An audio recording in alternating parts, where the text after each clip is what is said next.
falar de reforma tributária, minha gente. Depois de toda aquela missão do marco fiscal, chamado de regime fiscal sustentável, era o nome chique que puseram, um novo teto de gastos. Depois de tudo isso já ter sido encaminhado, agora tem o passo 2 do cenário econômico da gestão Lula, a reforma tributária.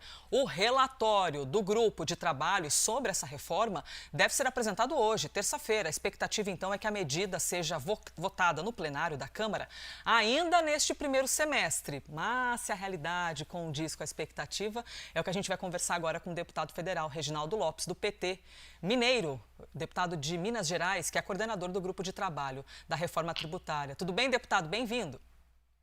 Tudo bem, obrigado pelo convite. Obrigada pela gentileza de conversar conosco e de ter esperado um pouquinho, mas esse momento de CPMI, imagino que o senhor também esteja atento, acompanhando. Bom, primeiramente, quando a gente fala de reforma tributária, e levando em conta aqui que a gente fala para um montão de gente diferente, um público bem plural, a primeira impressão que dá no nosso coração é tipo assim, nossa, então vamos deixar de pagar imposto. Ah, nossa senhora, vai diminuir.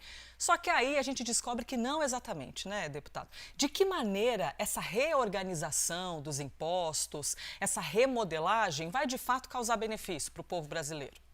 Então, todos os estudos apontam um crescimento do PIB em potencial de 12% a 20%. Ou seja, nós vamos melhorar a renda per capita do povo brasileiro de R$ 500 por mês, ou seja, 6 mil por ano. Como o PIB brasileiro ele é dependente do consumo de famílias, nós vamos melhorar a economia brasileira. A consequência é gerar mais empregos e oportunidades. Então, a economia vai crescer. E vai crescer por quê? Porque, de fato, nós vamos cobrar o imposto por fora. Hoje, o cidadão comum, ele não sabe o que ele está pagando de imposto, porque o imposto é embutido por dentro. Ele paga indiretamente. E, a partir da reforma, ele vai ter clareza de quanto que ele está pagando de imposto. E nós não vamos cobrar mais imposto do imposto. Ou seja, como hoje não acredita os impostos pagos nas etapas anteriores do processo de produção, ele acaba pagando imposto do imposto. O próprio imposto é base de cálculo para cobrar o outro imposto na etapa seguinte. Portanto, a consequência disso é que o Brasil vai ganhar competitividade econômica, ou seja, nós vamos eliminar o custo tributário, o custo Brasil, que 80% tem a ver com esse cobrar imposto em efeito cascata. Isso vai permitir o povo brasileiro ter acesso a mercadorias e serviços de 7% a 20% mais barato que eles compram hoje no mercado nacional. E vai permitir o Brasil voltar a exportar com mais valor agregado, porque também ninguém consegue competir internacionalmente com um produto de valor agregado cobrando de 7% a 20% de resíduo tributário, porque o nosso modelo é cumulativo tributário, ou seja, ele não acredita aqueles impostos pagos nas etapas anteriores do processo de produção.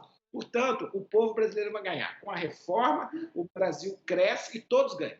Pois é, as empresárias e os empresários no Brasil ficam ali, parece que estão sempre carregando uma tonelada nas costas, né? Tentando sobreviver, principalmente meio à complexidade tributária. Basília e Uribe também estão conosco aqui na conversa. Basília, por favor. Oi, deputado, tudo bem? Estava comentando aqui com o Uribe que há muito tempo a gente não é entrevistado o senhor, né? Então a gente tem aí a reforma tributária para falar. Olha só. Ah, deputado, gostamos de coraçãozinho, hein? O senhor não nos provoque. Depois de um sufoco tremendo para aprovar a MP da reestruturação, quais são as garantias que o governo tem, né, à disposição para dizer que, olha, vai sim aprovar a reforma tributária?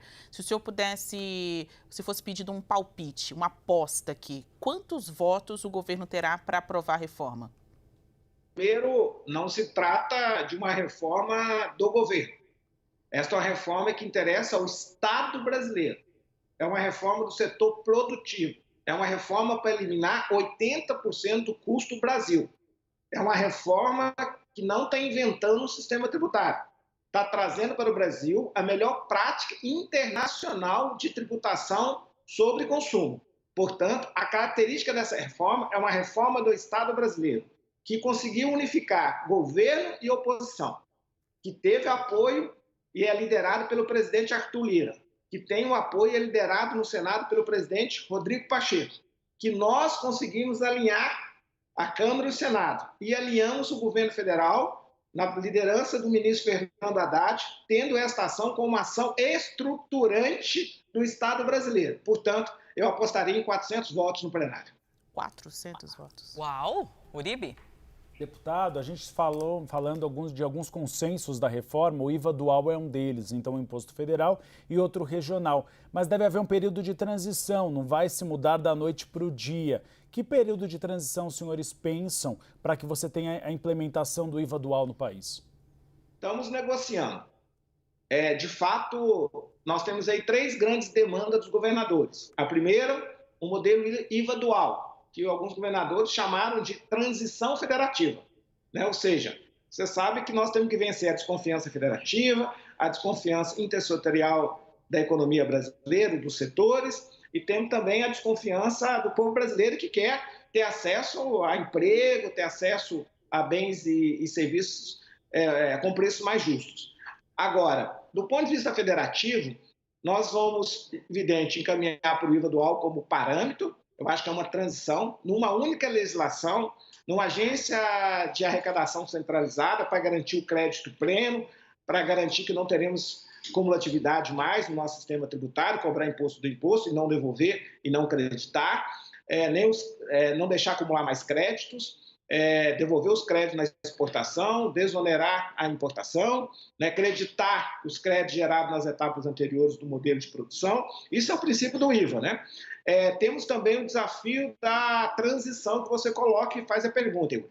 A nossa transição, nós temos que respeitar a legislação PLP 160, que convalidou os incentivos estaduais até 2032. Então, nós estamos negociando com o Ministério da Fazenda e com o Cefaz e com os governadores como que se daria essa transição.